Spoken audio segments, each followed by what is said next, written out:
শুভ সকাল বন্ধুরা, তোমরা সকলে কেমন আছো? আশা করি সকলে খুব ভালো আছো, সুস্থ আছো। তো আমিও খুব ভালো আছি। তো বন্ধুরা, আজকে সোমবার, মহাদেবের আশীর্বাদ নিয়ে তোমাদের সকলের দিনটা শুরু হোক। সকলের খুব ভালো থাকো, সুস্থ থেকো। তো এখন আমি বাবুকে খাওয়াতে বসিয়েছি। তো চলো বাবুকে কি খাওয়াচ্ছি তোমাদের সাথে শেয়ার করি। এই যে বাবুকে আজকে রুটি, কলা আর মিষ্টি আছে, তো বাবুকে খাওয়াবো। তো চলো বাবুকে আমি খাইয়ে দিই।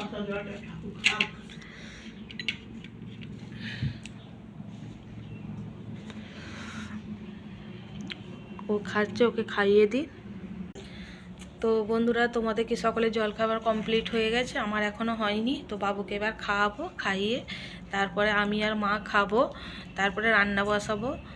তো দুপুরে কি রান্না হচ্ছে, মেনু হচ্ছে, তোমাদের সাথে সব কিছুই শেয়ার করবো যদি পারি, কারণ আজকে আমার শরীরটা একটু খারাপ আছে, পাচ্ছি না। তো ঠিক আছে তাহলে বন্ধুরা, টাটা।